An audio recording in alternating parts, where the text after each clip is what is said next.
Seigneur soit avec vous. Et avec votre esprit. Évangile de Jésus-Christ selon saint Luc. Gloire à toi, Seigneur. En ce temps-là, Jésus parlait aux foules du règne de Dieu et guérissait ceux qui en avaient besoin. Le jour commençait à baisser.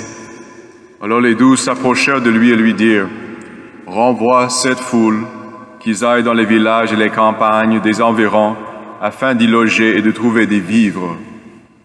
Ici, nous sommes dans un endroit désert. » Mais il leur dit, « Donnez-leur vous-même à manger. » Ils répondirent, « Nous n'avons pas plus de 5 pains et de 2 poissons, à moins peut-être d'aller nous-mêmes acheter de la nourriture pour tout ce peuple. » Il y avait environ 5000 hommes. Jésus dit à ses disciples, « Faites-les asseoir par groupe de 50 environ. » Ils exécutèrent cette demande et firent asseoir tout le monde. Jésus prit les 5 pains et les 2 poissons, et levant les yeux au ciel, il prononça la bénédiction sur eux, les rompit et les donna à ses disciples, pour qu'ils les distribuent à la foule. Ils mangèrent, et ils furent tous rassasiés. Puis on ramassa les morceaux qui leur restaient, cela faisait 12 paniers. Acclamons la parole de Dieu. Louange à toi, Seigneur Jésus.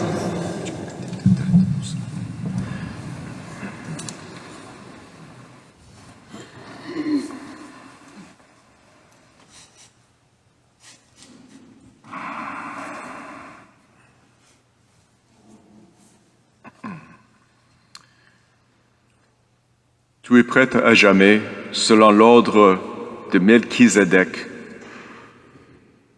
Dans le sacerdoce lévitique de l'Ancien Testament, c'était très important de connaître le parent de chaque prêtre, parce que la prêtrise dépendait de la génération naturelle, de la ligne familiale. C'était juste, les descendants de Lévi qui pouvaient être prêtres. Mais ce n'est pas dans le cas de Melchizedek. L'Ancien Testament explique de manière surprenante, ses parents n'étaient pas connus. Donc, ça c'est une phrase très brève pour dire qu'il y a quelque chose de très spécial avec cette génération, le fait que cette génération est mystérieuse, ses parents ne sont pas connus, c'est une génération divine. Et comme autres que les prêtres de l'Ancien Testament, ils faisaient des offrandes du pain et du vin, ils ne faisaient pas des immolations des animaux, ils n'ont pas voulu verser du sang. Et il est le roi de Shalom, le roi de paix.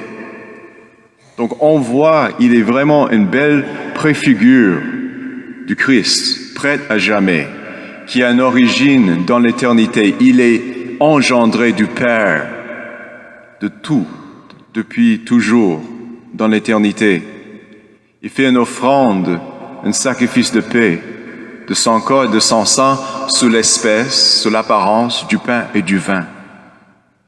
Et c'est pourquoi Abraham, notre père dans la foi, lui a donné une vénération, lui a fait l'offrande d'une dîme. C'est la fête Dieu. C'est là où nous célébrons un des plus beaux mystères de notre foi, l'Eucharistie, l'action de grâce, ce don du ciel qui est l'amour substantiel.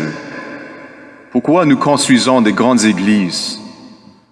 Pour avoir des belles acoustiques pour nos chantres, oui, mais aussi surtout pour montrer la majesté que l'amour substantiel, la réelle présence de Jésus est présent dans cet édifice. Nous construisons tout cela parce que nous avons ce meuble, l'autel où on célèbre le sacrifice de paix, où on verse le corps et le sang de Jésus sur l'autel, encore de manière non violente, sous l'apparence des espèces. Nous avons le tabernacle au milieu pour montrer la présence du Seigneur. Quand saint Thomas d'Aquin, en 1264, a composé le texte de cette messe, les prières, la laude de Sion, on dit qu'il était visité par le Seigneur Jésus lui-même après dans ses prières ou dans une extase. Et le Seigneur lui a demandé, Thomas, pour tout ce que tu m'as fait, tout ce que tu m'as honoré, qu'est-ce que je pourrais t'offrir en remerciement? Rien que toi, Seigneur. Rien que ton amour. Donc c'est vraiment la fête de l'amour présent sur la terre que nous célébrons à cette fête Dieu. Et ça coïncide bien avec la fête des pères, parce que les pères de famille doivent être aussi une référence de l'amour paternel continuel à l'intérieur de la maison. À la fin de cette liturgie, nous allons faire une procession tous ensemble dehors sur la parvis de l'Église avec le Saint-Sacrement pour recevoir la bénédiction de Jésus. Et en même temps, je vais bénir toute la ville et même toute la région. D'ailleurs, l'abbé Andrew Forca fait sa procession de fête Dieu au centre-ville de Sherbrooke. Il part de la chapelle d'adoration, il traverse le centre-ville, il arrive à Saint-Patrick, et puis il va faire la bénédiction pour tout le monde. On prie pour lui, on se joint à lui.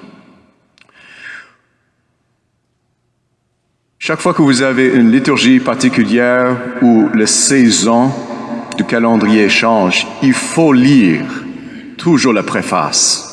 Juste cette petite courte prière avant la prière eucharistique, ce qu'on appelle la préface qui introduit l'Eucharistie. À la page 14 dans votre prière en Église, va le lire avec moi. Je commence à la deuxième phrase. Parce que dans l'Eucharistie, dans la célébration, nous avons trois regards. Un regard au passé, un regard sur le présent et un regard dans l'avenir. Lors du dernier repas qu'il partageait avec ses apôtres, voulant perpétuer la mémoire du salut par la croix, Jésus, il s'est offert à toi comme l'agneau sans tache, et tu as accueilli son sacrifice de parfaite louange. L'Eucharistie est un mémorial de la mort et de la résurrection de notre Seigneur. C'est un mémorial perpétuel qui fait présent cette réalité. Le regard de présent, quand tes fidèles communient à ce mystère incomparable, tu les sanctifies pour que la famille humaine habitant un même univers soit éclairée par une même foi et réunie par une même charité. On dit que l'Eucharistie est le sacrement de l'unité. Donc actuellement, quand vous recevez l'Eucharistie, vous communiez, ça vous fait plus unis au bon Dieu et entre vous-mêmes. Que les familles se réunissent autour de l'Eucharistie pour avoir vraiment plus de liens, d'affection familiale. Le regard dans l'avenir. Nous venons à la table de cet admirable sacrement pour être imprégnés de la douceur de ta grâce et transformés à l'image de ce que nous serons au ciel.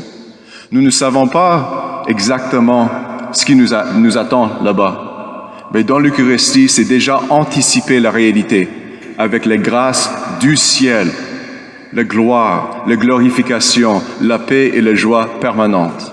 Tout cela est déjà présent dans l'Eucharistie. Je vous souhaite une très belle célébration de la fête Dieu, et que le Seigneur vous accompagne, vous comble et vous éclaire aussi dans votre chemin. Il est toujours présent avec vous à travers tout ce que vous vivez. Une dernière remarque, je tiens à remercier la chorale, les chantres, les organistes ici à Sainte-Agnès. C'est ma dernière messe avant que je parte pour un certain temps. Je reviens au début du mois d'août. Mais je suis toujours en grande admiration de votre travail, de votre dévouement, mais surtout de votre qualité de musique. Merci beaucoup.